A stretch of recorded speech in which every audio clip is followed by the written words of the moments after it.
আপোনালোক সকলোকে আন্তৰিক অভিনন্দন। ষ্টুডিঅ'ত মই দিগন্ত কুমাৰ নাথ আৰম্ভ কৰিছোঁ আমাৰ অনুষ্ঠান সত্যানুসন্ধান। সত্যানুসন্ধানৰ মজিয়াত আজি আমি আলোচনা কৰিম জনজাতিকৰণৰ প্ৰতিবেদনে বিভাজন আনিলে নেকি। এটা গুৰুত্বপূৰ্ণ বিষয়,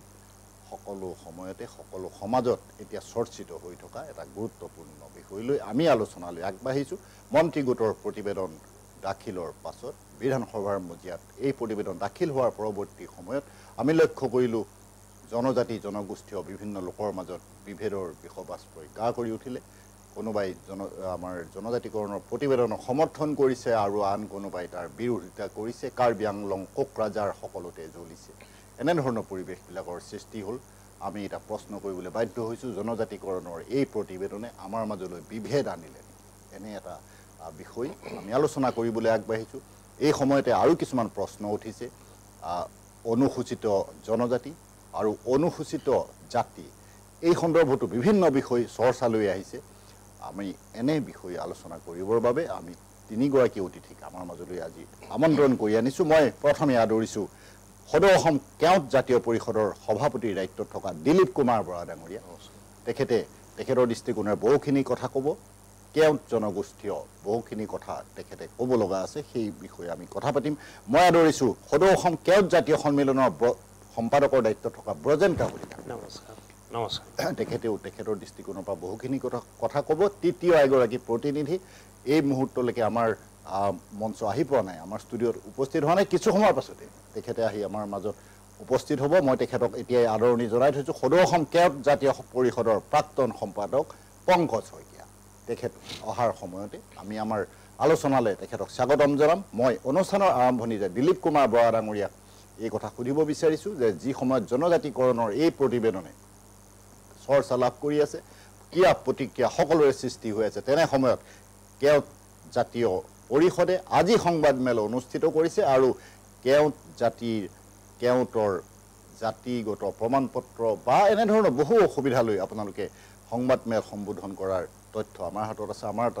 আমাৰ এই সংবাদ মাধ্যমতো আপোনালোকৰ বাতৰি সম্প্ৰচাৰিত হৈছে। এই সন্দৰ্ভত আজিৰ এই আলোচনাৰ আৰম্ভণিতে আপোনাৰ কি ক'ব লগা? এতিয়া যিটো প্ৰক্ৰিয়া চলি আছে ৬ জনগোষ্ঠীক জনজাতিকৰণ, এই প্ৰক্ৰিয়াটোক লৈ ক'বলৈ অলপ অসুবিধা হৈছে। বহুতে প্ৰতিবাদ কৰিছে, বহুতে সমৰ্থন কৰিছে। যোনে বিচাৰিছে সি ভাল পাইছে, যোনে বিচৰা নাই ভাবিছে আগৰ যিখিনি জনজাতীয় অধিকাৰ প্ৰাপ্তি হৈ আছে সেইখিনিয়ে অলপ আপত্তি কৰি আছে। এইকাৰণেই যে তেখেতসকলৰ যিখিনি প্ৰাপ্ত বস্তু সেইখিনি কাটি যাব নেকি, নোহোৱা হৈ যাব নেকি, কমি যাব নেকি, এইটো এটা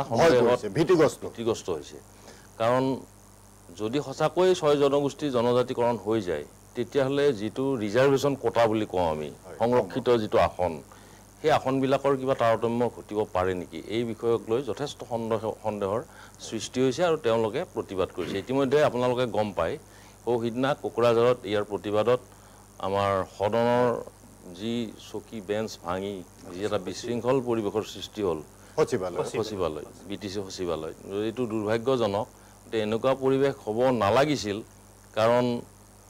এতিয়া হৈ গ'ল। এইকাৰণেই হ'ল যে আচলতে জনগোষ্ঠীসমূহক এটা বিভাজনমুখী অৱস্থালৈ লৈ যোৱা যেন অনুমান হৈছে। এতিয়া আজি আমি কেওটসকলেও বিচাৰিবলৈ বাধ্য হৈছোঁ। অনুসূচিত জাতিৰ যিটো আমাৰ ব্যৱস্থা সেইটো আমি বিচাৰিবলৈ বাধ্য হৈছোঁ। এইকাৰণেই সকলোৱে যদি নিজ নিজ জনগোষ্ঠীক লৈ কোনোবা ST হয়, কোনোবা SC হয়, কোনোবা OBC হয়, তেনেহ'লে আমাৰোতো অধিকাৰ আছে। এতিয়া কাইলৈ বামুণেও বিচাৰিব, কলিতাইটো বিচাৰি আছে ST, গতিকে সকলোৱে বিচাৰিব। নিবিচাৰাৰ কোনো মানে নোহোৱা হৈ গ'ল না, গোটেই সকলোৱে বিচাৰিব লাগিব। এইকাৰণেই যে আমাৰ সংৰক্ষণৰ ব্যৱস্থাটোৱে এতিয়া মই যিটো বুজি আছোঁ গণ্ডগোলীয়া ধৰণৰ হৈছে। মইতো ভাবোঁ যে এতিয়া যিটো STকৰণ হ'ল, এইটো যদি সঁচাকৈ STকৰণ এইটো হৈ যায় ৬ জনগোষ্ঠী, তেতিয়াহ'লে ইতিমধ্যে 60% ST হৈ যাব অসমত, সংৰক্ষিত হ'ব, আসন হ'ব। গতিকে 60% হৈ যোৱাৰ পিছত এতিয়া কি পৰ্যায় আহিব নিজে অনুমান কৰক। ST ৰাজ্য ঘোষণা হ'ব লাগিব। ST ৰাজ্য ঘোষণা হ'লে আমাৰ জেনেৰেল কাষ্টখিনিৰ বিপদ আহিব। জেনেৰেল কাষ্টখিনিক আকৌ সংৰক্ষণৰ ব্যৱস্থা কৰিব লাগিব। গতিকে জনগোষ্ঠীসমূহ যেন ভাগ ভাগ হৈ যোৱাৰ এটা ব্যৱস্থা কৰা হ'ল। ব্ৰিটিছৰ দিনৰ ডিভাইড এণ্ড ৰুল তেনেকুৱা ধৰণৰ যেন অনুমান কৰিছোঁ মই। এটা গুৰুত্বপূৰ্ণ কথা কৈছে দিলীপ কুমাৰ বৰা ডাঙৰীয়াই। মই তেখেতৰ ওচৰলৈ পুনৰ আহিম তেখেতৰ পৰা জানিব লগা আমাৰ বহুখিনি কথা আছে আৰু এই সময়তে মই বজেন কাকতি ডাঙৰীয়াৰ ওচৰলৈ আহিছোঁ আৰু কাকতি ডাঙৰীয়াক মই পোনপটীয়াকৈ এই কথা সুধিব বিচাৰিছোঁ যে জনজাতিকৰণৰ এই প্ৰক্ৰিয়া যিটো অব্যাহত আছে যিটো ৰাজ্য চৰকাৰৰ উদ্যোগত আৰম্ভ হৈছে এই জনজাতিকৰণৰ প্ৰক্ৰিয়াত বিভাজনমুখী এই প্ৰতিক্ৰিয়াবিলাকৰ কিয় সৃষ্টি হৈছে আপোনাৰ দৃষ্টিৰে আপুনি কি ভাবে আমি দেখিবলৈ পাইছোঁ যে ইতিমধ্যে মাননীয় বৰাদেৱে ক'লেই যে বিটিচিৰ সচিবালয়ত যিটো এটা অবাঞ্ছিত ঘটনা ঘটিল যাক আমি কোনো পধ্যে গ্ৰহণ কৰিব নোৱাৰোঁ বা গ্ৰহণযোগ্যতা যিটো নাই আজি তেনেকুৱা এটা পৰিস্থিতি সৃষ্টি কৰিলে বা কিয় গতিকে তাৰ পৰা এটা কথা অনুমান কৰিব পাৰি যে যিসকলে 6 জনগোষ্ঠীক ST দিলে যিসকলে ক্ষতি হ'ব বুলি সন্দিহান হৈ আছে বা সন্দেহ কৰি আছে তেখেতসকলে হয়তো এনেধৰণৰ খুব তীব্ৰ আন্দোলন কৰি আছে আমিতো দেখা পাই আছোঁ আদিত্য ঠাকৰে দেৱৰ নেতৃত্বত বা টংকেশ্বৰ ৰাভাৰ নেতৃত্বত চলি আছে যে 6 জনগোষ্ঠীক আমি যিকোনো প্ৰকাৰে তেওঁলোকে মানে বাধা প্ৰদান কৰি আছে গতিকে বিভাজনমুখী বুলি ক'বলৈ গ'লে দেখিবলৈতো প্ৰেক্ষাপটত আজিৰ তাৰিখত সেইটোৱে দেখি আছোঁ কিন্তু ইমানৰ পিছতো ৰাজ্য চৰকাৰৰ কিন্তু এটা আমি পলিচিও দেখিছোঁ যে জাতি জনগোষ্ঠীসমূহৰ বিকাশৰ কাৰণে কিন্তু মাননীয় মুখ্যমন্ত্ৰী ডাঙৰীয়াৰ নেতৃত্বত এইখন চৰকাৰে কিন্তু ভালেকেইটা ব্যৱস্থাও লৈছে কিন্তু সেইকাৰণে আমিও আশা কৰিছোঁ যে মাননীয় বৰাদেৱে কোৱাৰ নিচিনা যে যদি 60% লোক যদি এই অসম ভূমিত ST প্ৰাপ্ত হৈ যায় তাৰমানে এইখন ৰাজ্য ট্ৰাইবেল ৰাজ্য ঘোষিত হয় যদি ট্ৰাইবেল ৰাজ্য ঘোষিত হয় সেই সময়ত তেতিয়া আমাৰ নিচিনা কেওট জনগোষ্ঠী কলিতাসকলৰ একেই অৱস্থাটো আহিছে সেইকাৰণে তেখেতসকলে এতিয়া লাগি গৈছে যে কেওটসকলৰ অৱস্থা কি হ'ব বা কেওটসকলৰ নিচিনা যিকেইটা জনগোষ্ঠী যাৰ SCও নাই STও নাই তেখেতসকলৰ কি হ'ব তেওঁলোকৰ কাৰণে এতিয়া মানে শংকা হৈছে যদি কিবাত আপোনাৰ ট্ৰাইবেল ৰাজ্য ঘোষিত হয় নিশ্চিত ৰূপত আমি কেওট সেইকাৰণে আমিও ওলাইছোঁ যে কেওটসকলক সুৰক্ষা কবচ হৈ দিব লাগিব নহয় আমি যিটো দাবী কৰি আছোঁ SCৰ যিটো দাবী সেইটো আমাক দিবই লাগিব তাত বাহিৰে গত্যন্ত নাই কাৰণ এই কেওট জনগোষ্ঠীটো ভাৰত ভূমিত যে এই অখণ্ড ভাৰত কামৰূপ অখণ্ড ভাৰতৰ এটা অংশ এই অখণ্ড ভাৰতত কেওট জনগোষ্ঠীটো আদিম অধিবাসী আৰু এই ভাৰত ভূমিতেই জন্ম এই জনগোষ্ঠীটো কোনো বেলেগ প্ৰান্তৰ পৰা এই অসম ভূমি বা ভাৰত ভূমিলৈ ক'তো অহা নাই এই ভূমিৰ পৰাই জন্ম অখণ্ড ভাৰতবৰ্ষত এই কেওটৰ জন্ম আৰু অখণ্ড ভাৰতবৰ্ষ যদি এই কেওটসকলৰ আজিও বিস্তৃতি আছে কিন্তু অধিকাৰৰ পৰাহে বঞ্চিত হৈ আছে গুৰুত্বপূৰ্ণ কথা কৈছে বজেন কাকতি ডাঙৰীয়াই ভাৰতৰ আন ঠাইৰ লগত আমাৰ অসমৰ যিসকল কেওট আছে কেওট জনগোষ্ঠীয় এই লোকসকল বিভিন্ন ক্ষেত্ৰত অৱহেলিত হৈ আহিছে তেখেতসকলে প্ৰাপ্য সুবিধা লাভ কৰা নাই এনেধৰণৰ কথাখিনি আছে আমি সেই বিষয়বিলাক আলোচনা কৰিম মই দিলীপ কুমাৰ বৰা ডাঙৰীয়াৰ ওচৰলৈ আহিছোঁ আৰু বৰা ডাঙৰীয়াকো মই এই কথাটোৱে সুধিব বিচাৰিছোঁ যে আমাৰ অসমৰ বাহিৰৰ আমাৰ দেশৰ কথা কৈছোঁ একেখন সংবিধানৰ অধীনতে আমি আছোঁ তাত কেওট জনগোষ্ঠীয় লোকসকলক SC হিচাপে মৰ্যাদা প্ৰাপ্ত কৰা হয় তেখেতসকলক একেধৰণে বিবেচনা কৰা হয় কিন্তু অসমৰ ক্ষেত্ৰত ইয়াত বিভক্ত হৈ আছে আৰু এনেধৰণৰ পৰিৱেশবিলাকৰ কিয় সৃষ্টি হৈছে এটা জাতীয় পৰিষদৰ দৰে এটা গুৰুত্বপূৰ্ণ সংগঠনৰ আপুনি সভাপতিৰ দায়িত্বত আছে আপুনি আপোনাৰ দৃষ্টিৰে কি কয় মই সেইটোকে কৈ আছোঁ বাৰে বাৰে মোৰ সেইটোৱে আপত্তি যে যিহেতু এক আইন এক দেশ এক আইন এই ব্যৱস্থাটো আমাৰ এতিয়া বিজেপি চৰকাৰে আনিছে তাৰপিছত তাৰ আগতেই যেনিবা আমাৰ অসমৰ বাহিৰে ভাৰতৰ বিভিন্ন ঠাইত আমাৰ যিখিনি কেওট জনগোষ্ঠীৰ লোক আছে বহুত কেওট জনগোষ্ঠীৰ লোক আছে চাহ বাগানীয়াবিলাকো কেওট জনগোষ্ঠী এইবিলাক পশ্চিমবংগত বহুত কেওট জনগোষ্ঠীয় লোক আছে তেওঁলোকক সকলোকে অনুসূচিত জাতিৰ মৰ্যাদা দিয়া হৈছে আইনমতে কিন্তু দুৰ্ভাগ্যবশতঃ অসমত এটা ঠাল এটা গোট ৰাখি থৈ দিলে সাধাৰণ শ্ৰেণীৰ নাগৰিক হিচাপে আৰু এইটো আমাক অনুসূচিত জাতিৰ অন্তৰ্ভুক্ত কৰাত কোনো কঠিন কাম নহয় বুলি মই ভাবোঁ যিহেতু আমাৰ যিখিনি কেওট এতিয়াও জেনেৰেল কাষ্টত আছে তেওঁলোকে ইতিমধ্যে প্ৰমাণপত্ৰ সংগ্ৰহ কৰিবলৈও সক্ষম হৈছে আৰু সংগ্ৰহ কৰিবলৈ যাওঁতে তেওঁলোকে দেখুৱাইছে যে তেওঁলোকৰ পূৰ্বপুৰুষসকলৰ উপাধি কৈৱৰ্ত কোনোবাই কৈ আছে যে কেওটটো কৈৱৰ্তৰ অন্তৰ্গত নহয় কিন্তু যদি নহয় এই হালৈ কেওটখিনিৰ পূৰ্বপুৰুষ কেনেকৈ কৈৱৰ্ত হৈ থাকিল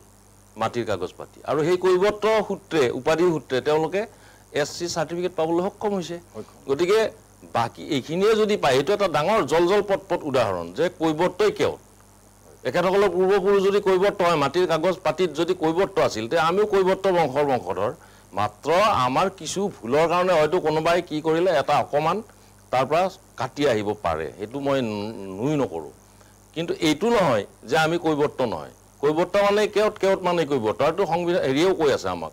কি কয় আমাৰ অভিধানও কৈ আছে বা বিভিন্ন লিখনি যদি ইতিহাস চাই দেখিব যে কৈৱৰ্তৰ পৰাই কেওট হৈছে গতি আমাক নিদিব পৰা কোনো যুক্তিযুক্ততাই নাই ইয়াত কোনো আইন সংশোধনী ব্যৱস্থাৰ প্ৰয়োজন নাই কোনো বিধানসভাত পাছ কৰাৰ প্ৰয়োজন নাই এটো দিউ বুলি কলে দি দিব পাৰে মোৰ মতে গতিকে নিদিয়াৰ কাৰণটোহে এতিয়া বুজি পোৱা নাই আৰু এনেকুৱা এটা অৱস্থা হৈছে আমাৰ যিখিনি কেওট জনগোষ্ঠীৰ লোক আছে বহুতে ভাবে কি সাধাৰণ শ্ৰেণীৰ নাগৰিক যেতিয়া অনুক বহুত উন্নত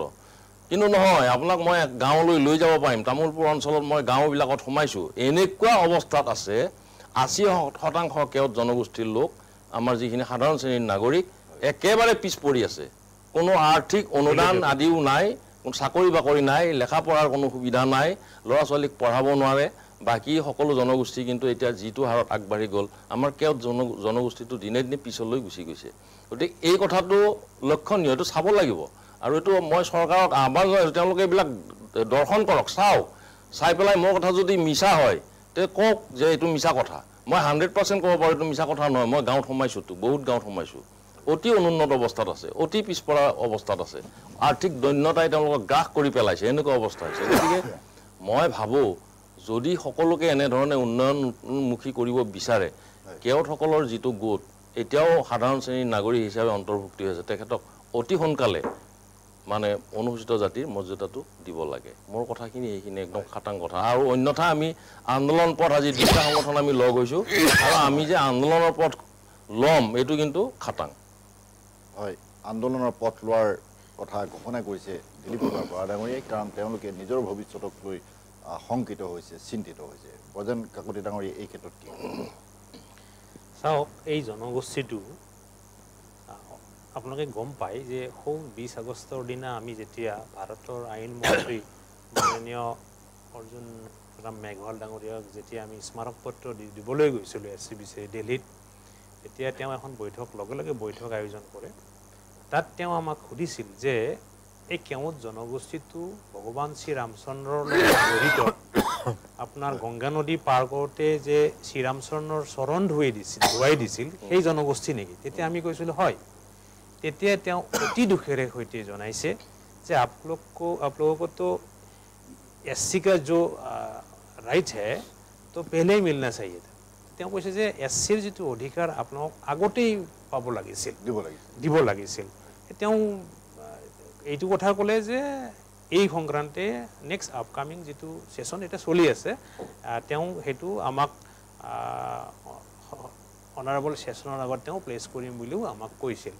কথাটো হল যে কেওটৰ আপুনি এটা কথা কৈ উঠিলে যে কেওটৰ যিটো ভাগ দুটা ভাগ বুলি আসলতে কেওটৰ দুটা ভাগ থাকিবই নোৱাৰে আপুনি যদি কেওটৰ ভাগ বুলি কয় বহুত কেওট আছে পটিয়া কেওট আছে পাটিৰ কাম কৰে তেলিয়া কেওট আছে তেলিৰ কাম কৰে ধুবা কেওট আছে ধুবিৰ কাম কৰে মানে কৰ্ম অনুযায়ী কেওটখিনিয়ে নামাকৰণ কৰিছে এটো ভাগ নহয় দে ভাগ নহয় মানুহ যিদৰে এটা ভাগ বুলি এটা মানে প্ৰচাৰ চলাই আছে এটো ভাগ নহয় এটো এটা কৰ্ম অনুযায়ী নামাকৰণ কৰিছে গতিকে অসমত যেতিয়া পশ্চিমবংগৰ পৰা কেওট জনগোষ্ঠীটো সোমাই খ্ৰীষ্টীয় দ্বিতীয় আৰু তৃতীয় শতিকাত তেতিয়া এই পশ্চিমবংগৰ পৰা যি মুহূৰ্ততে অসম ভূমিলৈ সোমাই আহিল তেতিয়াহে কেওট জনগোষ্ঠীটোক এই নামাকৰণ কৰিলে যে হালুৱা কেওট জালিয়া কেওট পটিয়া কেওট হাৰি কেওট বিভিন্ন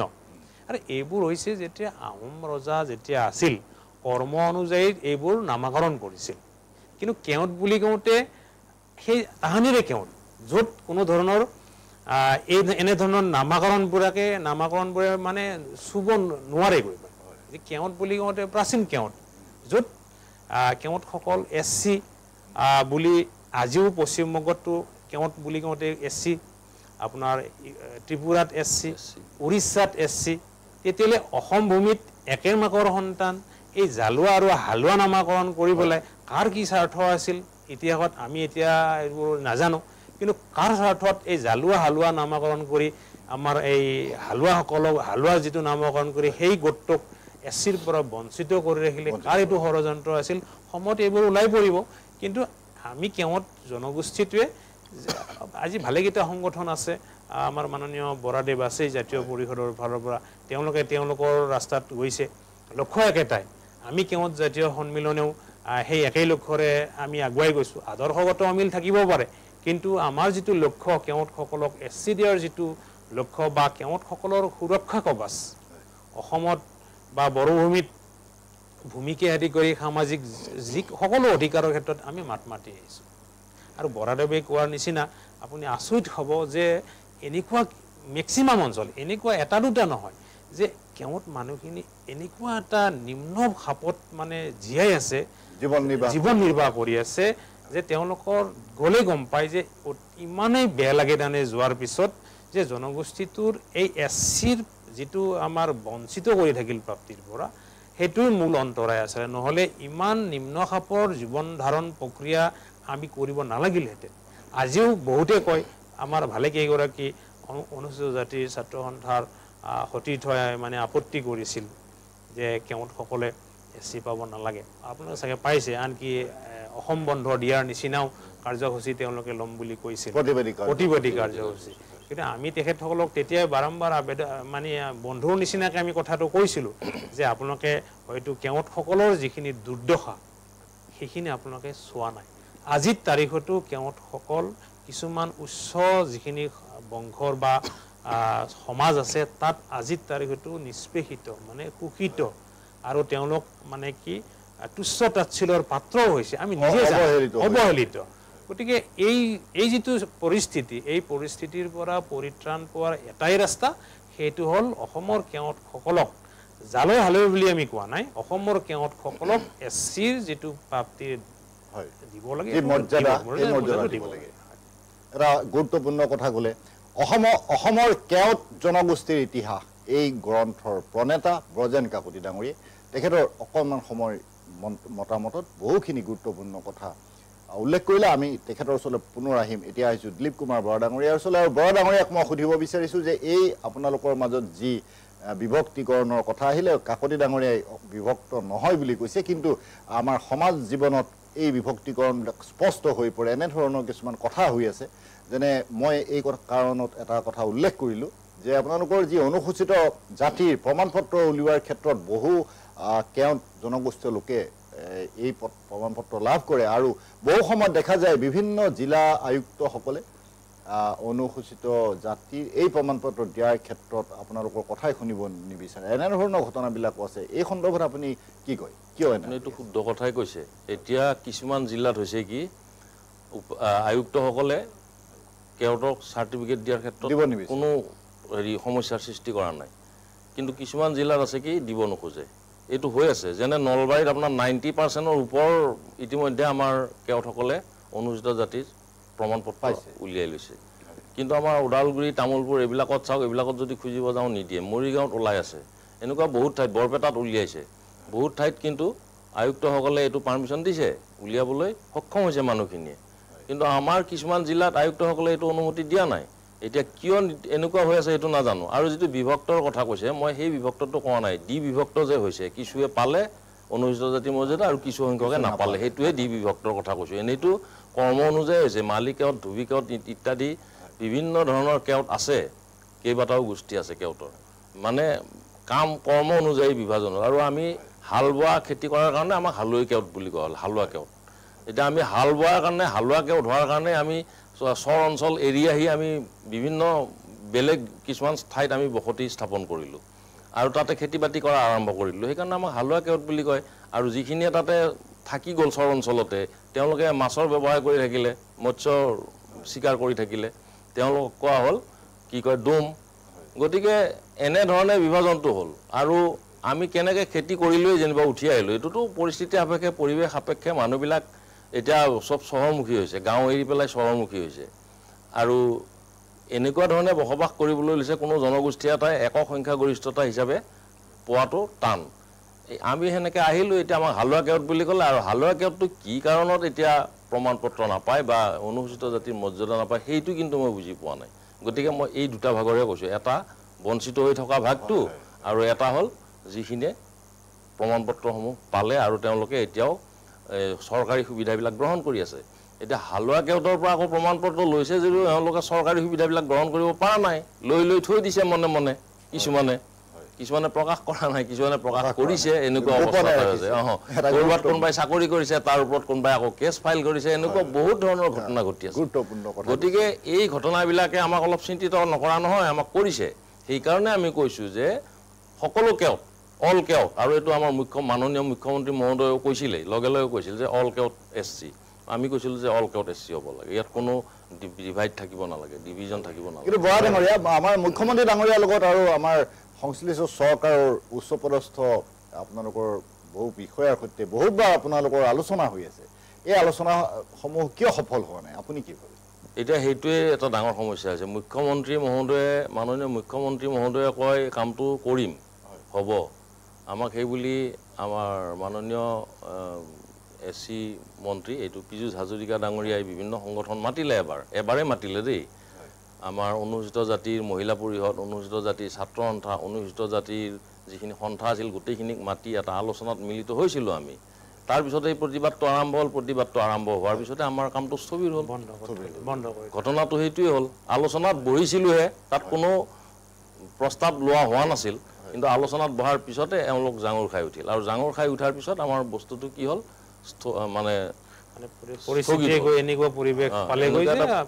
সৃষ্টি কৰি দিলে, বন্ধ কৰি দিলে। গতিকে এতিয়া সেই বন্ধ হোৱাই, তথাপিতো আমি তাৰ পিছতো মাননীয় মুখ্যমন্ত্ৰী মহোদয়ক লগ ধৰি সুধিছিলোঁ যে আমাৰ কামটো কি হ'ব, এইটো হৈ যাব বুলি কৈ আছে, কিন্তু এতিয়ালৈকেতো একো হোৱা নাই। সেইকাৰণে আমি অলপ সন্দেহ প্ৰকাশ কৰিছোঁ, আৰু মাননীয় মুখ্যমন্ত্ৰী মহোদয়লৈ সেইকাৰণে আমি এইটো আহ্বান জনাব বিচাৰিছোঁ আজি এই সুযোগত, যে তেখেতে অতি সোনকালে এই আমাৰ যিখিনি দাবী আছিল সেইখিনি সম্পূৰ্ণ পূৰণ কৰক আৰু আমাক অনুসূচিত জাতিৰ মৰ্যাদাটো দিয়াৰ ব্যৱস্থা কৰক। মোক এইখিনি যে এটা কথা মনলৈ আহিছে, যোৱা জুলাই মাহৰ কথা। জুলাই মাহত বিশ্বনাথ চাৰিআলিত মন্ত্ৰী ৰঞ্জিত কুমাৰ দাস ডাঙৰীয়া, তেখেতে কিন্তু আপোনালোকৰ এই বিষয় সন্দৰ্ভত এটা মন্তব্য কৰিছিলে। তেখেতে কৈছিলে যে আপোনালোকৰ যি আবেদন, এই আবেদন চৰকাৰৰ বিবেচনাধীন হৈ আছে আৰু অতি সোনকালে ইয়াৰ ফলাফল আপোনালোকে লাভ কৰিব, এনেধৰণৰ মন্তব্য প্ৰকাশ কৰিছিলে। বা আমাৰ চৰকাৰৰ বিভিন্ন সময়ত বিভিন্ন মন্ত্ৰীয়ে এনেধৰণৰ আপোনালোকৰ সহযোগিতাৰ কথা কৈ আছে, আপোনালোকক পাব লগা আপোনালোকৰ প্ৰাপ্যৰ কথা কৈ আছে। আপোনালোকে পাম বুলি আশা কৰি আছে? আমিতো পাম বুলি আশা কৰি আছোঁ, কিন্তু আমাৰ লগত এতিয়া যোগাযোগ হোৱা নাই। এইফালে আমাৰ মহানায়ক সন্মানীয় গায়ক যি জুবিন গাৰ্গৰ মৃত্যুৰ পিছত বহু কাম স্থবিৰ হৈ পৰিল, আমিও বহি গ'লোঁ, চৰকাৰো অলপ হলঠেকত পৰা নিচিনা হ'ল। গতিকে এইখিনি সময়ত কোনো আলোচনা বিলোচনা নহ'ল। তথাপিও মই ইতিমধ্যে মেৰি দি থোৱাই আছে, মাননীয় মুখ্যমন্ত্ৰী সাক্ষাৎকাৰৰ কাৰণে আবেদন কৰি থোৱা আছে, কিন্তু আমাক এতিয়ালৈকে কোনো তাৰ অনুমতি দিয়া নাই। সেইকাৰণে আমি লগ কৰিব পৰা নাই, কথাখিনি একো এতিয়ালৈকে জানিব পৰা নাই। ৰঞ্জিত দাস মহোদয়কো মই ফোন কৰিছোঁ বা মেছেজো কৰিছোঁ, কিন্তু কোনো উত্তৰ মই এতিয়ালৈকে পোৱা নাই। এইটো দুৰ্ভাগ্যজনকেই বুলি ভাবিছোঁ মই। তেখেতৰো গুৰুত্বটো অলপ কম নিচিনা মোৰ লাগি আছে, কম যেন লাগিছে। আৰু তেখেতে গুৰুত্ব ল'লে হয়তো কামটো আগবাঢ়িলেহেঁতেন, কিন্তু তেখেতৰ কাৰণে পৰ্যাপ্ত বা উপযুক্ত সময় আছিল। বিধানসভা যেতিয়া চলি আছিল শীতকালীন অধিৱেশন, বিষয়টো যদি এবাৰো উত্থাপন কৰিলেহেঁতেন, নিশ্চয় সদনে বিষয়টোৰ ওপৰত এটা টিপ্পনী দিলেহেঁতেন বা আলোচনা হ'লহেঁতেন। যিদৰে মাননীয় ৰমেন্দ্ৰনাথ কলিতাদেৱে, বিধায়ক ৰমেন্দ্ৰনাথ কলিতাদেৱে কলিতাসকলৰ কাৰণে মাত মাতিছে বুলি তেওঁ নিজেও বাতৰিত আমি পাইছোঁ। গতিকে আমিও তেখেতৰ পৰা এইটো আশা কৰিছিলোঁ, কিন্তু এতিয়ালৈকে আমি বা বাতৰিত পোৱা নাই যে বিধানসভাত সেই বিষয়টো কেওঁটৰ কাৰণে উত্থাপন হৈছে নেকি। হোৱা নাই বুলি ৰাইজে কৈ আছে, আৰু বাতৰিটো আমি পোৱা নাই। গতিকে আমি আশা কৰোঁ যে এই সময়তে মাননীয় যিহেতু মুখ্যমন্ত্ৰীগৰাকী এগৰাকী দক্ষ মুখ্যমন্ত্ৰী, আমি আশা কৰোঁ তেখেতৰ দিনতেই অসমৰ কেওঁট জনগোষ্ঠীটোৱে SC পাব। কাৰণ আমি জানো তেখেতে এইটো কৰিব পৰা কাম, কাৰণ ভালেকেইটা মানে বহু সংখ্যক তেওঁ এনেকুৱা কাম কৰি পেলাইছে যিটো অসমৰ ইতিহাসতো হয়তো হোৱা নাই। গতিকে আমি আশা কৰিম ভৱিষ্যতৰ দিনত যে জনগোষ্ঠীটোৱে তেখেতৰ পৰা এই যিটো প্ৰাপ্তি, যিটো প্ৰাপ্তি, সেইটো আদায় পাব, ৰাইজে পাব। এটা গুৰুত্বপূৰ্ণ কথা কৈছে ব্ৰজেন কাকতি ডাঙৰীয়াই। তেখেতৰ এই কথাত বহুখিনি গূঢ়াৰ্থ আছে, আৰু আমি আশা কৰিছোঁ আমাৰ দৰ্শকেও সেই কথা অনুধাৱন কৰিব পাৰিছে। দিলীপ কুমাৰ বৰা ডাঙৰীয়াৰ ওচৰলৈ আহিছোঁ, আৰু বৰা ডাঙৰীয়াক মই এই কথা সুধিব বিচাৰিছোঁ যে এই যি কেওঁট সম্প্ৰদায়ৰ মাজত পৃথক আমাৰ পশ্চিমবংগৰ ইফালে আহিলে এইসকল কেওটৰ মৰ্যাদা বেলেগ হৈ যায় আৰু পশ্চিমবংগৰ সিফালে থকা গোটেই কেওটৰ মৰ্যাদা বেলেগ হৈ যায় এনেধৰণৰ এই পৰিৱেশটো চলি আছে এই ব্যৱস্থা বাহাল আছে আমাৰ অসমত আমাৰ ভাৰতবৰ্ষত এই ব্যৱস্থাৰ সংশোধনৰ বাবে আপোনালোকে কিবা ব্যৱস্থা কৰিছেনে আপোনালোকে কিবা আবেদন কৰিছেনে বা আপোনালোকে কিবা যোগাযোগ কৰিছেনে সেইটো বিষয়তো আমি মাননীয় মুখ্যমন্ত্ৰী মহোদয়ক ক'লোৱে আমি ইতিমধ্যে স্মাৰকপত্ৰ দিয়া আছে আলোচনা আগো বাঢ়িল মাননীয় পীযুষ হাজৰিকাৰ লগতো বহিলোঁ কিন্তু তাৰপিছতে স্থবিৰ হৈ আছে এতিয়া বুজি পোৱা নাই আমি বিচৰা নাই সেইটো আমি বিচাৰিছোঁ যে এক দেশ এক আইন সকলোতো হৈছে সকলোতে আইন একেই যদি সকলোতে আইন একেই হয় তে পশ্চিমবংগৰখিনি বা বাহিৰৰখিনিয়ে যদি সকলোখিনি SC হয় অসমত কিয় আকৌ ভাগ হ'ল এইটোৱেতো প্ৰশ্নটো হৈ আছে এতিয়া সেইকাৰণে মই কৈছোঁ যে ইয়াত কৰিব নোৱাৰা কোনো কাম মোৰ মতে নাই কৈৱৰ্তই যিহেতু কেওট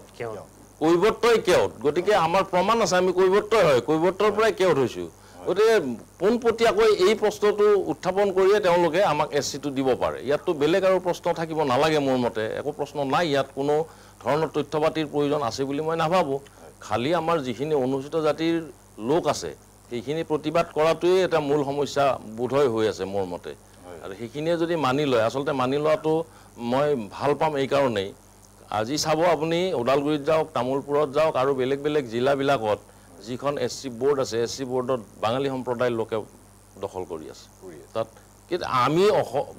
খিলঞ্জীয়াখিনিয়ে যদি আমি SCটো পাওঁ তেতিয়া তেখেতসকলৰ আপত্তি কিয় তেখেতসকলে আপত্তি কৰক যে বাহিৰৰ পৰা আহি পশ্চিমবংগৰ পৰা আহি তেওঁ SC হৈছে চাৰ্টিফিকেটটো বিচাৰিলে পায় আৰু আমি বিচাৰিলে নাপাওঁ তেওঁ ইমান সহজত কেনেকৈ চাৰ্টিফিকেট পাই আছে আৰু পাই পেলাই তেওঁৱে আকৌ কি কৰি আছে তেওঁলোকেই গোটেই দখলি কৰি আছে গোটেই বোৰ্ডখন এইটো এটা দুৰ্ভাগ্যজনক কথা নহয় জানো এইটো দুৰ্ভাগ্যজনক কথা এতিয়া খিলঞ্জীয়াখিনিয়ে পাওক সেইটো অধিকাৰ মই সেইটো বিচাৰোঁ আমাৰ খিলঞ্জীয়াখিনিক সেইটো অধিকাৰ দিয়ক আৰু আমাৰ সংগঠনসমূহৰ দাবী SCৰ যিখিনি সংগঠন আছে তেখেতসকলকো জনাব বিচাৰোঁ যে আমি খিলঞ্জীয়া হয় আমি ভাই হয় তেওঁলোকৰ গতিকে ভাইৰ মাজত কাজিয়া নকৰি ভাইক আঁকোৱালি লোৱাটোহে মই বিচাৰিছোঁ তেখেতসকলে মানি লওক যে এখেতসকলৰ SC দিয়াত আমাৰ আপত্তি নাই এই কথাটো যদি কৈ দিয়ে নিশ্চয় অসম চৰকাৰে এই ক্ষেত্ৰত কৰণীয় কামটো কৰিব পাৰিব মোৰ এটা অনুমান বৰ ডাঙৰীয়াক ধন্যবাদ জনাইছোঁ এটা গুৰুত্বপূৰ্ণ বিষয়ত আমি আলোচনা কৰি আছোঁ জনজাতিকৰণৰ প্ৰতিবেদনে বিভাজন আনিলে নেকি এই বিষয়ত আমি আলোচনা কৰি আছোঁ আৰু কিছু সময়ৰ পাছত আমি আলোচনালৈ পুনৰ উলটি আহিম এতিয়া লৈছোঁ খন্তেক সময়ৰ বাণিজ্যিক বিৰতি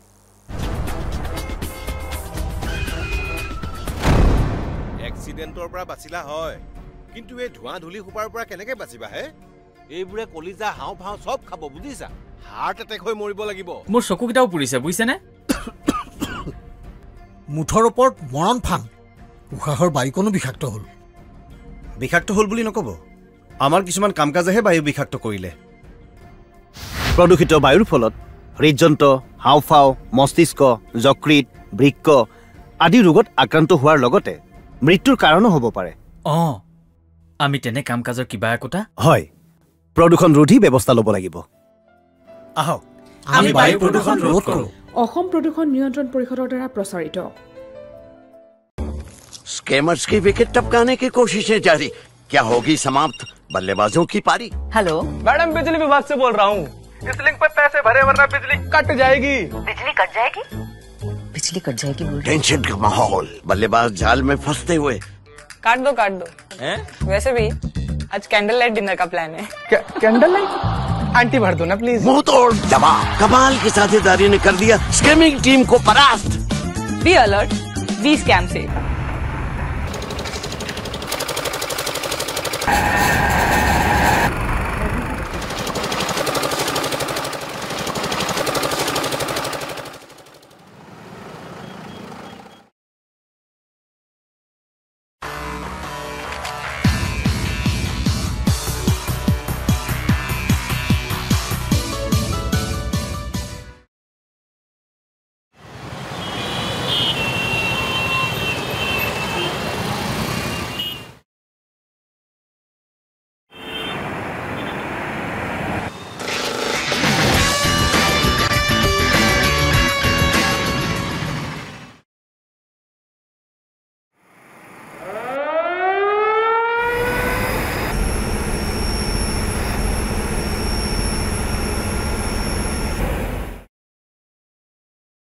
অসম প্ৰদূষণ নিয়ন্ত্ৰণ পৰিষদৰ দ্বাৰা প্ৰযোজিত আৰু প্ৰচাৰিত।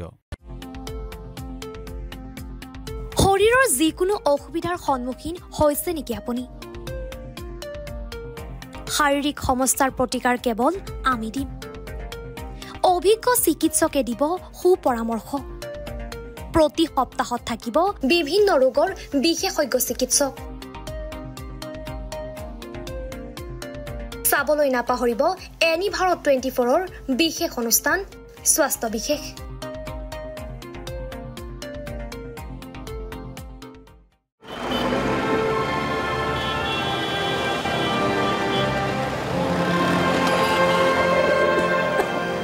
গোটেইখন ধোঁৱা ধোঁৱা হ'ল।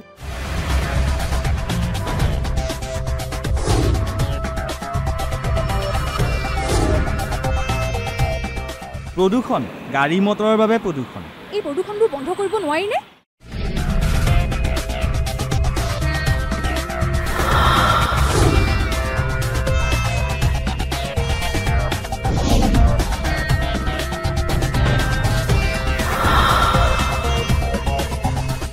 বহু পৰিমাণে কমাব পৰা যায়। এই প্ৰদূষণে কম ক্ষতি কৰিছেনে বাৰু? সেই কথা আমি নিজে নুবুজিলে কোনে বুজাব?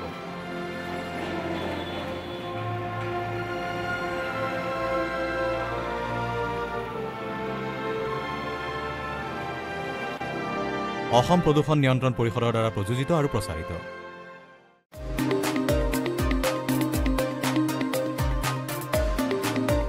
আপোনাৰ ঘৰখন আৰু অফিচটো চালে চকুৰোৱাকৈ সজাওক। আজি আহক সকলো ধৰণৰ অত্যাধুনিক ফাৰ্নিচাৰৰ বাবে চিটি ফাৰ্নিচাৰ 6 মাইল গুৱাহাটী। আমাৰ ঠিকনা 6 মাইল পাঞ্জাবাৰী ৰোড পুৰবিটাৰীৰ সন্মুখত গুৱাহাটী। আমাৰ যোগাযোগ নম্বৰ 9435013969।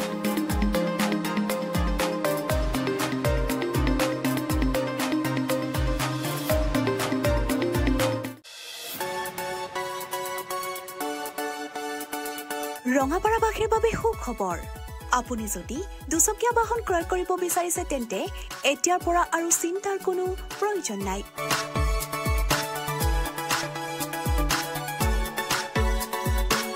আপুনিও আহিব পাৰে DBP associate Bajaj two wheeler ডিলাৰলৈ।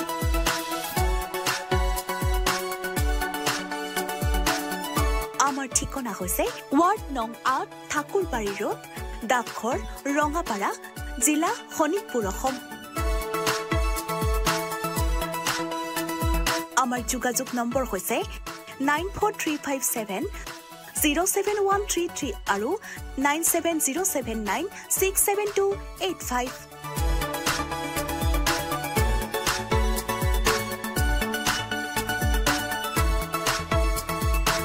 Business register हो गया? यस,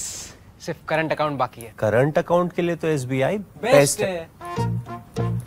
US मशीन मिलेगा और QR कोड भी। Best cash deposit limit east और वेस्ट इंडस्ट्री में बेस्ट, सबको पता है। SBI करंट अकाउंट बेस्ट है, सबको पता है। ए বাইদেউ কি কৰে জাবৰ পেলা আকৌ। এইবোৰ এই পলিথিন প্লাষ্টিকৰ জাবৰবোৰ সদায়তো এই নলাটোতেই পেলাই আহিছো। পলিথিন প্লাষ্টিক পেলাই নলাটো একেবাৰে বন্ধ কৰি পেলাইছে, পানী ওলাই যাব নোৱাৰে, নহয়নে বাইদেউ?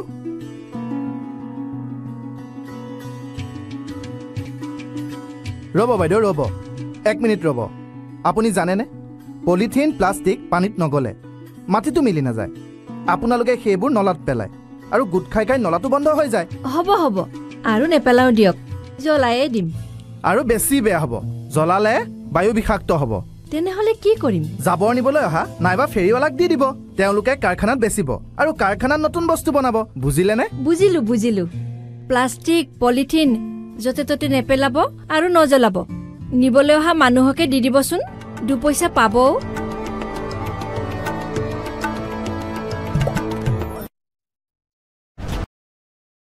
পাছত আমি পুনৰ আলোচনালৈ উলটি আহিছোঁ। এটা গুৰুত্বপূৰ্ণ বিষয়ত আমি আলোচনা কৰি আছোঁ। অসমৰ আমাৰ যিসকল কেওট সম্প্ৰদায়ৰ কেওট জনগোষ্ঠীয় লোক আছে, এই লোকসকলে নিজৰ অনুসূচিত জাতিৰ স্বীকৃতিৰ বাবে আন্দোলনৰ পথ গ্ৰহণ কৰিব লগা হৈছে। এনে দুৰ্ভাগ্যৰ ঘটনা ঘটি আছে এইখন ৰাজ্যত। যি সময়ত ভাৰতৰ অন্যান্য প্ৰান্তত থকা কেওট জনগোষ্ঠীয় লোকসকলক অনুসূচিত জাতিৰ তালিকাভুক্ত কৰা হৈছে সেই সময়ত এইখন অসম ভূমিৰ কেওট জনগোষ্ঠীয় লোকক বিভক্তিকৰণৰ ৰাজনীতিৰে বিভিন্ন ধৰণে তেওঁলোকক ভাগ ভাগ কৰি অনুসূচিত জাতিৰ এই মৰ্যাদাৰ পৰা বঞ্চিত কৰাৰ এক প্ৰৱণতা গঢ়ি উঠিছে এটা গুৰুত্বপূৰ্ণ বিষয় এই বিষয়ত আমি আলোচনা কৰি আছোঁ আজি বিৰতিৰ পৰৱৰ্তী সময়ত মই প্ৰথমে পংকজ শইকীয়া ডাঙৰীয়াৰ ওচৰলৈ আহিছোঁ সদৌ অসম কেওট জাতীয় পৰিষদৰ প্ৰাক্তন সম্পাদক পংকজ শইকীয়া ডাঙৰীয়াই বহুখিনি কথা আপোনালোকক জনাব পাৰিব তেখেতক মই সুধিব খুজিছোঁ যে এই ধৰণৰ কথাবিলাক কিয় হৈ আছে কেওট জনগোষ্ঠীয় লোকে এতিয়া অনুসূচিত জাতিৰ প্ৰমাণপত্ৰৰ বাবে কিয় আন্দোলনৰ পথ ল'ব লগা হৈছে এই বিষয়ত আপুনি কি কয় হয় কৃষ্ণ জয় জয়তী মই দিগন্ত নাথদেৱৰ নেতৃত্বত এনি ভাৰত টীমে বিশেষকৈ কেওট জনগোষ্ঠীৰ সমস্যাৰ কথা উপলব্ধি কৰি এইখন মঞ্চলৈ অনাৰ বাবে আমি তেখেতলোকক এনি ভাৰতৰ পৰিয়াললৈ আমি ধন্যবাদ আৰু কৃতজ্ঞতা জনাইছোঁ আমাৰ যে ন্যায্যতা আছে সেই কথাটো এনি ভাৰতেও স্বীকাৰ কৰিছে গতিকে আকৌ এবাৰ সেইকাৰণে আমি ধন্যবাদ আৰু কৃতজ্ঞতা জনাইছোঁ নাথদেৱক আপুনি যিটো কথা কৈছে সেই বিষয়টোলৈ অকণমান আগলৈ যাব লাগিব যিহেতু আমাৰ অনুষ্ঠানবিলাক গঢ় লৈ উঠে সম অধিকাৰ সম উন্নয়ন সমপ্ৰাপ্য সেইটো ভাৰতীয় সংবিধানে দিছিলে গতিকে সেই বিষয়টো সাৰোগত কৰি বিভিন্ন সময়ত অসমৰে নহয় ভাৰতবৰ্ষৰ বিভিন্ন জাতি জনগোষ্ঠীয়ে সংগঠন কৰিছে আৰু কৰি প্ৰাপ্যৰ কাৰণে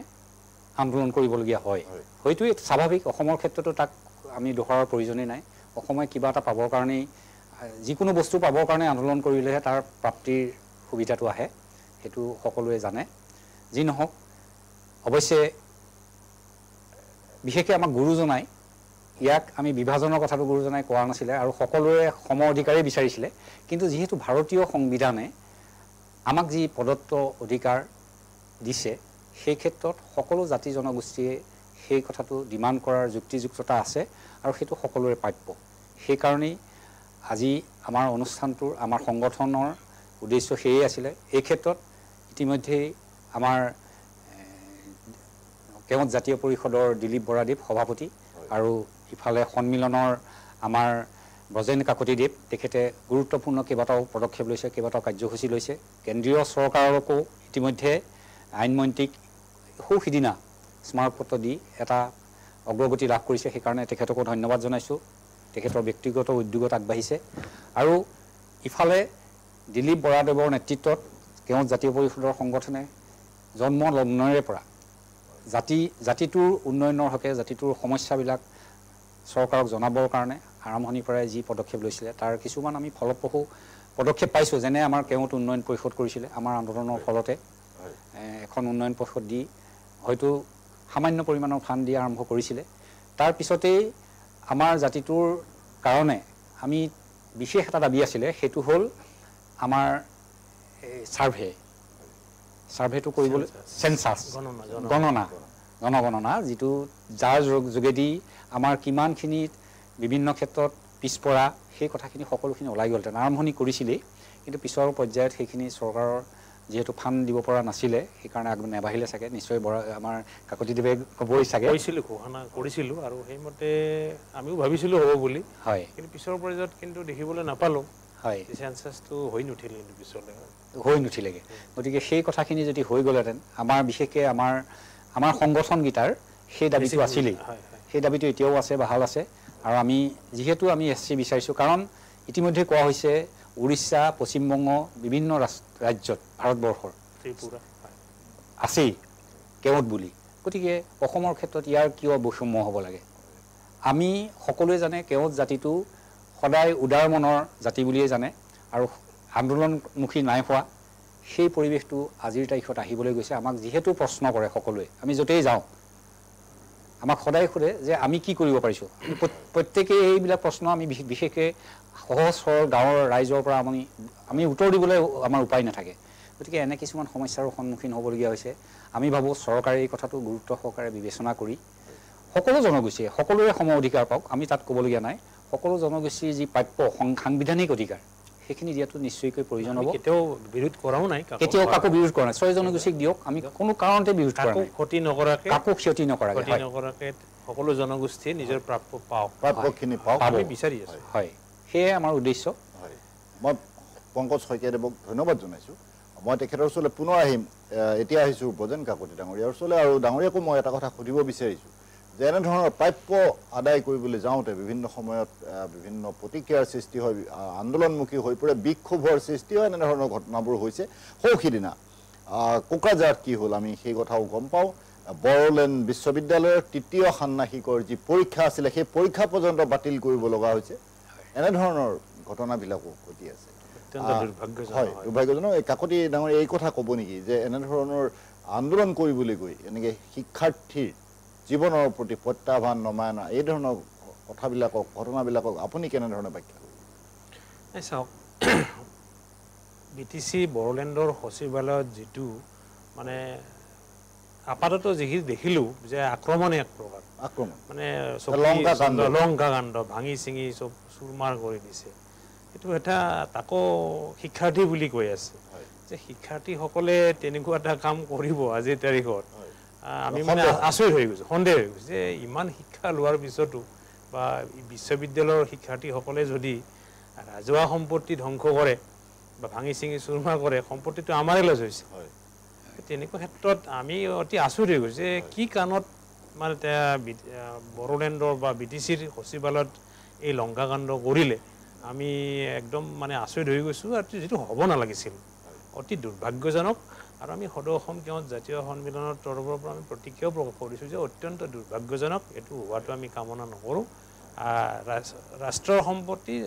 সেইবোৰ আমাৰ জাতিৰ সম্পত্তি সেইবোৰ দেশৰ সম্পত্তি কোনো কাৰণতে এটা মানে গজালো আমি নষ্ট কৰিব নালাগে কাৰণ এতিয়া আমি এখন দেশ এতিয়া ইমান এটা হেৰিত আগুৱাই গৈ আছোঁ মানে এটা বস্তু আমি পেলাই দিব নালাগে কাৰণ পেলনিত যাব নালাগে গতিকে সেই ক্ষেত্ৰত আমি ভাবোঁ নিশ্চয় কিবা হয়তো কাৰোবাৰ ষড়যন্ত্ৰ থাকিবও পাৰে নাজানো মাননীয় হাগ্ৰামা মহীলাই ডাঙৰীয়াই কৈছে যে তদন্ত কৰিলে ওলাব আৰু দোষীক এনেধৰণৰ কাম কৰিলে দোষীক শাস্তি দিয়াটো আমিও বিচাৰোঁ কাৰণ পৰৱৰ্তী দিনত যাতে কোনো ৰাজহুৱা সম্পত্তি এইদৰে ধ্বংস কৰিবলৈ ওলাই নাহে এইটো আমি কিন্তু খুব তীব্ৰ বিৰোধ কৰিছোঁ এই কামটো আমি কোনো পধ্যে মানি ল'ব নোৱাৰোঁ বড়োভূমিৰ কথা ওলাওঁতে মোৰ কথা এটা মনলৈ আহিছে মই কাকতি ডাঙৰীয়াকে পুনৰ সুধিব বিচাৰিছোঁ যে বড়োভূমিৰ চৰকাৰত নতুন চৰকাৰত এইবাৰ কিন্তু কেওটৰ কোনো প্ৰতিনিধি নাই শেহতীয়াভাৱে এনে এটা ঘটনা হ'ল য'ত কোচ ৰাজবংশী দুগৰাকীকে প্ৰতিনিধিক মনোনীত কৰা হ'ল আপুনি এই সন্দৰ্ভত কি কৰিব এই ক্ষেত্ৰত এইবাৰ মাননীয় হাগ্ৰামা মহীলাই ডাঙৰীয়াৰ চৰকাৰখনক আমি বহু আস্থাত লৈছিলোঁ বা আশাও কৰিছিলোঁ অসমৰ বা বড়োভূমিত থকা আমি কেওট মোৰ যিহেতু জন্মস্থান মই তাতে এতিয়াও ভোটাধিকাৰ সাব্যস্ত কৰি আছোঁ মোৰ জন্ম তাত বড়োভূমিত মোৰ জন্ম এইবাৰ আমি ভাবিছিলোঁ যে নিশ্চিত ৰূপত হাগ্ৰামা মহীলাইদেৱে কেওট জনগোষ্ঠীক অন্ততঃ এগৰাকী পাৰিষদ মনোনীত কৰিব কিন্তু শেষত দেখিলোঁ যে কোচ ৰাজবংশীক মানে তিনিজনকৈ পাৰিষদ দিছে আকৌ কোচ বুলিও দিছে ৰাজবংশী বুলিও দিছে মানে আমি দেখিলোঁ যে দুটা ভাগ যেন লাগে আমিও লক্ষ্য কৰিছোঁ হয় দিছে আৰু কোচ ৰাজবংশীৰ এগৰাকী কোচ সম্প্ৰদায়ৰ এগৰাকী মুদৈবাৰী সমষ্টিৰ মাননীয় পাৰিষদ দিগন্ত বৰুৱা বুলি তেখেতটো বিজয়ী হৈ নিৰ্বাচিত হৈ গ'ল তাৰপিছতো আকৌ এগৰাকী হেমপ্ৰভা দেৱী তেওঁৰ ঘৰো কিন্তু BTCত নহয় যিখিনি তথ্য জাননীখনত পাইছোঁ তেওঁৰ ঘৰ গুৱাহাটীৰ RG বৰুৱাৰ ৰোড ঘৰ তেওঁকো কোচ সম্প্ৰদায়ৰ পৰা তাত পাৰিষদ হিচাপে মনোনীত কৰিছে কৰাৰ লগে লগে কোচ ৰাজবংশী বুলি তিনিগৰাকীকৈ পাৰিষদ BTC চৰকাৰলৈ এইবাৰ মনোনীত হ'ল তাৰ ফলত কি হ'ল তাৰ ফলত হ'ল যে BTCত থকা 1.5 লক্ষাধিক কেওট বঞ্চিত এগৰাকী মিনিমাম মানে এজনো কেওটক মানে তাত যদি পাৰিষদ হিচাপে যদি দিলে হয় এই 1.5 লক্ষাধিক কেওটে আজি ক্ষোভত ফাটি নপৰিলেহেঁতেন অকল কেওটকে দিয়া নাই আমি দেখিছোঁ নাথযোগীসকলকো দিয়া নাই গতিকে আমি বিচাৰোঁ যে আৰু হাগ্ৰামা মহীলাই ডাঙৰীয়াৰ ওপৰত আস্থা আমাৰ এতিয়াও আছে আমি তেখেতক ভাল পাওঁ তেখেতে নিশ্চয় জনগোষ্ঠীটোৰ প্ৰতি চাব আৰু জনগোষ্ঠীটোক প্ৰতিনিধিত্ব কৰাৰ সুযোগ এটা দিব যাতে জনগোষ্ঠীটোৱে সামগ্ৰিকভাৱে BTCৰ যিখিনি বিকাশ তাত যাতে অৰিহণা যোগাব পাৰে আৰু যি দেশমাতৃৰ যিটো সেৱা আমাৰ কেৱত সকলো কৰি আছে নিশ্চিত ৰূপত BTCকো ভাল পাওঁ আমিও ভাল পাওঁ নিজৰ জন্মভূমি কিয় বেয়া পাম গতিকে আমি BTCৰ ডেভেলপ হোৱাটো নিবিচাৰিম নেকি নিশ্চিত ৰূপত বিচাৰিম গতিকে আমাকো যাতে হাগ্ৰামা মহলী ডাঙৰীয়াই বঞ্চিত নকৰে জনগোষ্ঠীসমূহক সকলোৰে যি সমান অধিকাৰ আছে হেতুৰ পৰা যাতে কাকো বঞ্চিত নকৰে আমি তাৰ কাৰণে যোৱাকালি আমি এখন সংবাদ মেল আয়োজন কৰিছিলোঁ তাত আমি কৈছোঁ আৰু ইয়াৰ পিছতে আমি মাননীয় হাগ্ৰামা মহলী ডাঙৰীয়াক আমি এটা সজাতি দল গৈ আমি আকৌ লগ ধৰি এই বিষয়টোত সুবিচাৰ কৰাৰ কাৰণে আমি এটা আবেদন জনাম নিশ্চিত ৰূপত তেওঁ এইটো বিষয়ত তেওঁ এটা সুবিচাৰ কৰিব বুলি আমি আশা পালি আছোঁ কাকতি ডাঙৰীয়াক ধন্যবাদ জনাইছোঁ আহিছোঁ পংকজ শইকীয়া ডাঙৰীয়াৰ ওচৰলৈ আৰু ডাঙৰীয়াক মই এই কথা সুধিব বিচাৰিছোঁ আমি যিহেতু জনজাতিকৰণৰ প্ৰতিবেদনে বিভাজন আনিলে নেকি আমাৰ মাজত এই বিষয় লৈও আমি আলোচনা কৰি আছোঁ এটা গুৰুত্বপূৰ্ণ বিষয় সাম্প্ৰতিক সময়ৰ উল্লেখযোগ্য বিষয়ত আমি কথা পাতি আছোঁ আৰু এই মুহূৰ্তত বহু দল সংগঠনক আমি লক্ষ্য কৰিছোঁ ক্ষোভত ফাটি পৰিছে আৰু বহুতে আতচবাজি ফুটাই আনন্দ কৰিছে এনেধৰণৰ ঘটনাবিলাক হৈছে তাৰ মাজতে কোচ ৰাজবংশীসকলৰ জনজাতিকৰণৰ দাবী অতি তীব্ৰ হৈছে গেটাৰ কোচবিহাৰ গঠনৰ দাবীও নতুনকৈ উঠিছে আৰু নতুনকৈ নহয় পুৰণা দাবী নতুনকৈ সজোৰে এই দাবী উঠোৱা হৈছে আপুনি এই সন্দৰ্ভত কি কয় এইটো এটা অতি স্পৰ্শকাতৰ বিষয়ে আপুনি অৱতাৰণা কৰিছে সেইটো সকলো সচেতন মহলে লক্ষ্য কৰি আছে যিহেতু বিষয়বস্তু যদি অতি ৰাজনৈতিককৰণ হয় তেতিয়াই তাত সমস্যা আছে কাৰণ যিসকলৰ প্ৰাপ্য দাবী কৰি আছে যিসকলে প্ৰাপ্যৰ কাৰণে দাবী কৰিছে সেইসকলৰ প্ৰাপ্য দিয়াটো চৰকাৰী পক্ষৰ কৰ্তব্য আৰু বিশেষকৈ যদি তাত বৈষম্য হয় জনগোষ্ঠীসমূহৰ মাজত তেতিয়াই তাত সমস্যা আছে তেতিয়াই তাত ক্ষোভৰ সৃষ্টি হ'ব তেতিয়াই তাৰ বিৰোধিতা কৰিবলৈ আগবাঢ়ি আহিব আজিৰ তাৰিখত আমি কোনো উচতনিমূলক বক্তব্যও দিব নিবিচাৰোঁ বিশেষকৈ সাংবিধানিক প্ৰদত্ত যি অধিকাৰ সকলো জনগোষ্ঠীকে দিছে বিশেষকৈ কেওটসকলক দিছে বুলি ইতিমধ্যেই আমাৰ যিহেতু আইনগতভাৱে এজন প্ৰসিদ্ধ আমাৰ গুৱাহাটী উচ্চ ন্যায়ালয়ৰে এখেত আমাৰ ব্ৰজেন কাকতিদেৱ অধিবক্তা তেখেতে নিশ্চয় সেইকাৰণে আইনমন্ত্ৰীকো লগ কৰি এইখিনি দিয়াৰ প্ৰক্ৰিয়াটো আৰম্ভ কৰিছিলে আমাৰ পৰাগে নাছিলে গতিকে তেখেতে নিশ্চয় এই ক্ষেত্ৰত ব্যাখ্যা দিব পাৰিব এই আইনৰ ক্ষেত্ৰত সেইখিনি কথা মই ক'বলৈ নাযাওঁ কিন্তু কথা হ'ল আমি যিহেতু আমি বঞ্চিত হৈছোঁ আমি সকলোৱে মৰ্মে উপলব্ধি কৰিছোঁ আমাৰ যিহেতু অতি পিছপৰা বহুত লোক আছে কেওটৰ সেইটো সংখ্যাটো আমি ব্যাখ্যা নকৰোঁ আৰু উচিতো নহ'ব যিহেতু আমি প্ৰপাৰলি চৰকাৰীভাৱে ইয়াৰ গণনা হোৱা নাইকিয়া আৰু হ'লে কেনেকৈ বঞ্চিত হৈছে আৰু বঞ্চিত শোষিত নিষ্পেষিত সকলৰ কাৰণেহে চৰকাৰে এনে এই কোটাৰ ছিষ্টেমটো কৰিবলৈ বিচাৰিছিলে গতিকে সেয়াটো হৈ উঠা নাই প্ৰকৃতাৰ্থত গতিকে সেই বিষয়টো চৰকাৰে অতি সংকটপূৰ্ণ অৱস্থালৈ যোৱাৰ আগতে বিশেষকৈ কেওটৰ যি দাবী আছে সেই দাবীৰ প্ৰতি খুব আন্তৰিকতাৰে আগ্ৰহে যদি আগভাগ লয় আৰু বিশেষকৈ আমাৰ যিসকল প্ৰতিনিধি আছে জনপ্ৰতিনিধিসকলে এই ক্ষেত্ৰত যদি এটা ইতিবাচক দৃষ্টিভংগীৰে চৰকাৰৰ লগত আগভাগ লৈ কথা পাতে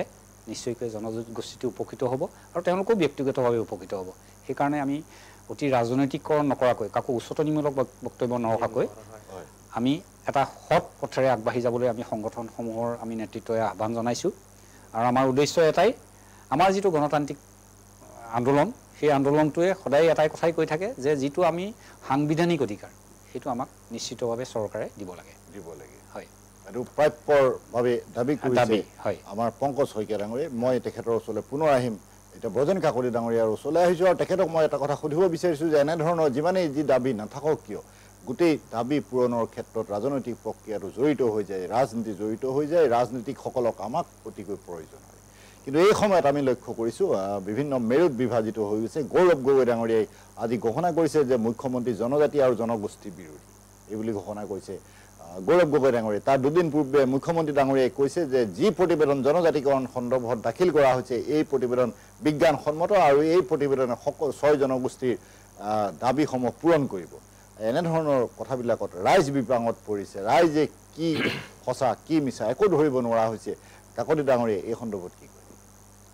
প্ৰথমতে গৌৰৱ গগৈ ডাঙৰীয়া মাননীয় গৌৰৱ গগৈ ডাঙৰীয়া আৰু মাননীয় মুখ্যমন্ত্ৰী ডাঙৰীয়াৰ বক্তব্যবোৰৰ ওপৰত আমি মন্তব্য নাৰাখোঁ এইকাৰণে নাৰাখোঁ তেখেতসকলে এটা নিজা নিজা এংগলত ৰাজনৈতিক বক্তব্য ৰাখে কথাটো হ'ল যে যিয়েই নহওক এতিয়া যিটো সামগ্ৰিক প্ৰেক্ষাপট দেখিছোঁ কোনোবাই ST বিচাৰিছে প্ৰতিবেদন দাখিল কৰাৰ পিছত কোনোবাই মাননীয় মুখ্যমন্ত্ৰী গাখীৰেৰেও গা ধুৱাইছে তাৰপিছতে কোনোবাই আকৌ আপোনাৰ ইফালে হেংদাং বা অন্যান্য মানে খুব এটা তীব্ৰ উত্তেজনাপূৰ্ণ পৰিৱেশ হৈছে যাৰ পৰিণতি হয় BTCৰ নহয় যাৰ বিৰুদ্ধাচৰণ কৰি যাৰ পৰিণতিত BTCৰ আপোনাৰ সচিবালয় আক্ৰমণ গতিকে এনেকুৱা এটা ধৌলি কুঁৱলী পৰিৱেশৰ মাজত কোনে কি বক্তব্য দিছে আমি সেইবিলাকত অৱশ্যে মন্তব্য কৰাটো আমি উচিত বুলি নাভাবোঁ কিন্তু আৰু যিখন মন্ত্ৰীমণ্ডলে যিটো প্ৰতিবেদন দাখিল কৰিছে এই মুঠলৈকে গোটেইখিনি আমি পঢ়িবলৈ পোৱা নাই কিন্তু মাননীয় মুখ্যমন্ত্ৰী ডাঙৰীয়াই সংবাদ মাধ্যমত এটা কথা কৈছে যে অন্যান্য জাতি জনগোষ্ঠীসমূহৰ কোনো ক্ষতি নোহোৱাকৈ 6 জনগোষ্ঠীৰ বিষয়টো উত্থাপন কৰা হৈছে আচ্ছা মই অৱশ্যে প্ৰতিবেদনখন চোৱা নাই গতিকে ক'ব নোৱাৰিম কিন্তু সংবাদ মাধ্যমত আমি এইটো কথাষাৰ পাইছোঁ আৰু আমিও সেইটো বিচাৰিছোঁ যে কাৰো ক্ষতি নোহোৱাকৈ অসমৰ প্ৰতিটো জনগোষ্ঠীয়ে যাতে সাংবিধানিক অধিকাৰবোৰ পায়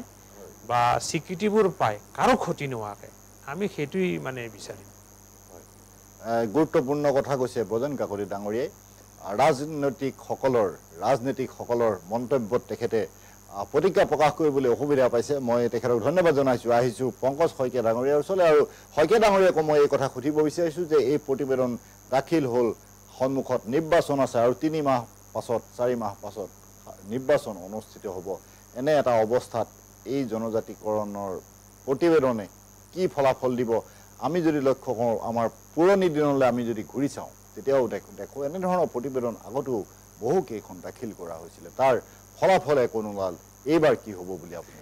একদম সঁচা কথা আচলতে কি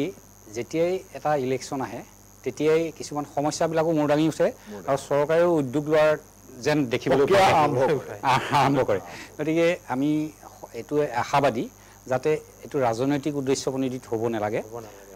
সকলোৰে যিহেতু অধিকাৰক যাতে সাকাৰ ৰূপ দিবলৈ চেষ্টা কৰা হয় এইটো চৰকাৰী পক্ষে সচেতন হোৱা উচিত হ'ব নতু সময়ে কাকো ক্ষমা নকৰিব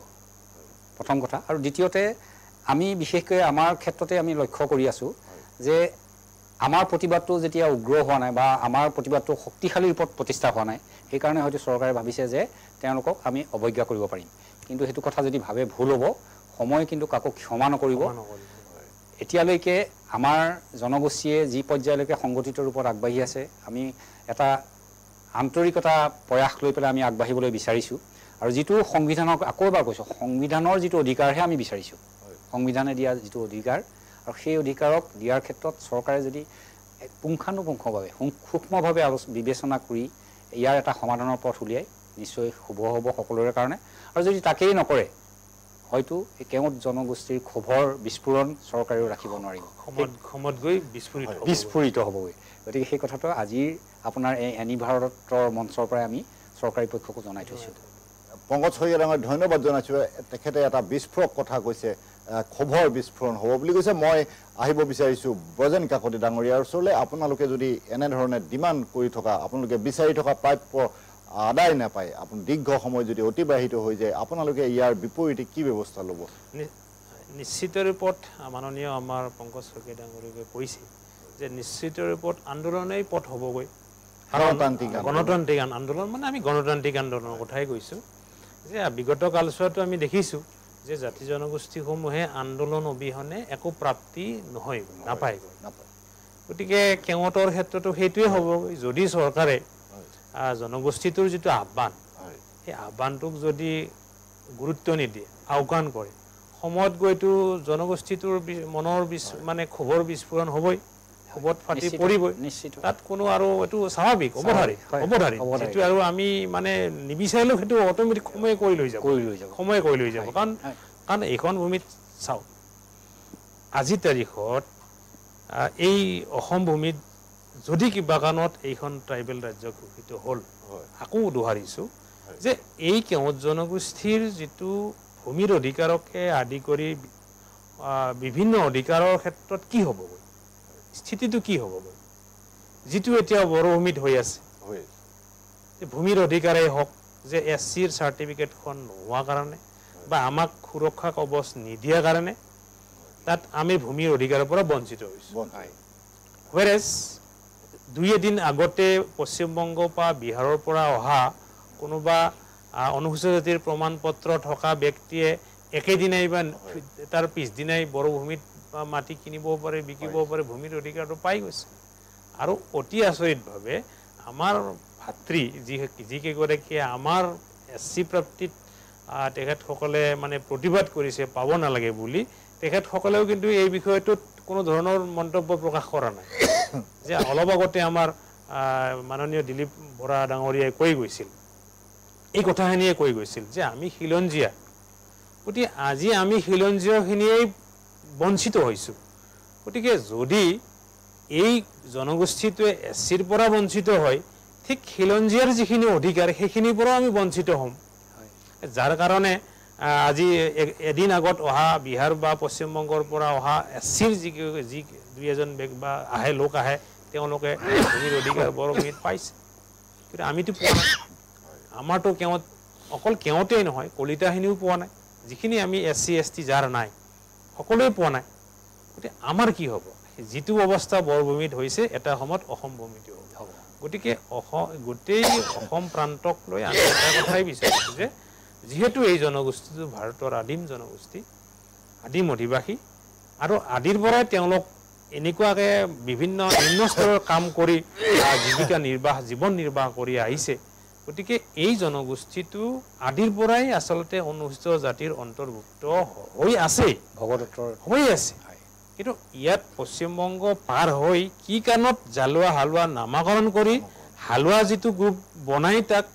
আপোনাৰ কোনে কাৰ ষড়যন্ত্ৰত SCৰ পৰা বঞ্চিত কৰিলে সেইটো আমি আজিও বুজি নাপালোঁ কিন্তু এটা সময়ত এইটো ওলাবগৈ আৰু ৰাইজে বিচাৰি আছে গতিকে এই জনগোষ্ঠীটোৰ কেওঁত বুলি যি আছে তাত হালুৱা জালুৱাৰ প্ৰশ্নই নাই কেওঁতে গতিকে কেওঁতক SC অসম ভূমিত দিবই লাগিব কাৰণ নিদিলে আন জাতি জনগোষ্ঠীৰ নিচিনাকৈ বা লেখীয়াকৈ হয়তো বেছি দিন নালাগে ক্ষোভৰ বহিঃপ্ৰকাশ বা বিস্ফোৰণ হ'বলৈ হয়তো আৰু বেছি সময় নালাগে কাৰণ কিয় মানুহ এই মুহূৰ্তত ক্ষোভত ফাটি আছে আমি গম পাওঁ সংগঠনৰ নেতৃত্ব আমি গম পাই আছোঁ কাৰণ আমাক ৰাইজে জনাই আছে যে যিকোনো মুহূৰ্তত ক্ষোভৰ বহিঃপ্ৰকাশ ঘটিব কাৰণ আন জাতি জনগোষ্ঠী যেতিয়া নিজৰ অধিকাৰ সাব্যস্ত কৰাৰ কাৰণে ওলাই আহিছে নিশ্চিত ৰূপত আমাৰ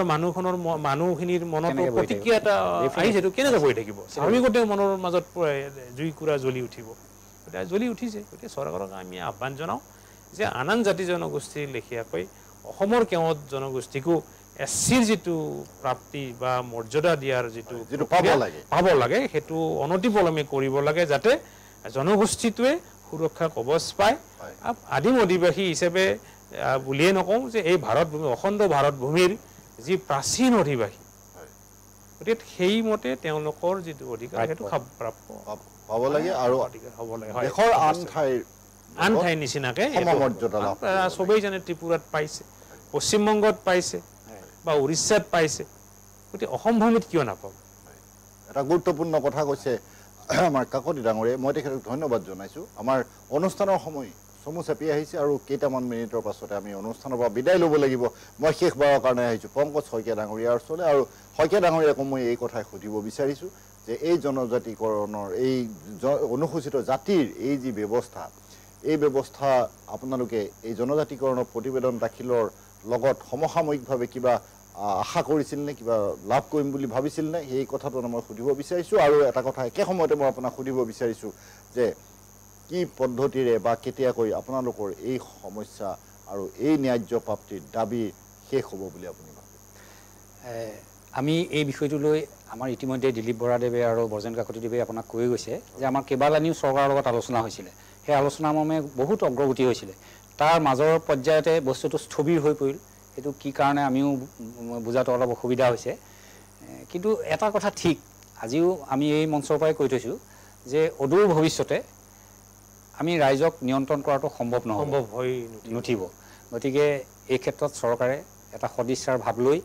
যিহেতু যিটো প্ৰাপ্য আমাৰ সদিচ্ছা লাগিবই চৰকাৰৰ সদিচ্ছা নহ'লে এই ক্ষেত্ৰত ৰাজনৈতিকৰণ যদি কৰা হয় তেতিয়াহ'লে কেতিয়াও ফলপ্ৰসূ সুবিধা আকৌ এখন জুই জ্বলি উঠিব তেনেকুৱা এটা আন্দোলন হোৱাটোও নিবিচাৰোঁ আমি কেতিয়াও আশা কৰা নাইকিয়া গতিকে ইয়াৰ এটা ফলপ্ৰসূ সমাধান শীঘ্ৰেই হোৱাটো বিচাৰিছোঁ কাৰণ আমাৰ উত্তৰ পুৰুষে আমাক কেতিয়াও ক্ষমা নকৰিব নহ'বা এটা গুৰুত্বপূৰ্ণ কথা আৰু এটা গুৰুত্বপূৰ্ণ বিষয়ত আজি আমি আলোচনা কৰিলোঁ আমাৰ আজি অনুষ্ঠানত অংশগ্ৰহণ কৰা আটাইকেইজন অতিথিকে মই আন্তৰিক ধন্যবাদ জনাইছোঁ আপোনালোককো ধন্যবাদ জনাইছোঁ এই অনুষ্ঠান ইমান সময় উপভোগ কৰাৰ বাবে এনেধৰণৰ অন্যান্য অনুষ্ঠান আৰু বিশদ বা বাতৰিৰ বাবে চাই থাকিব এনি ভাৰত 24 এতিয়া অনুষ্ঠানৰ পৰা বিদায় লৈছোঁ ভালে থাকিব নমস্কাৰ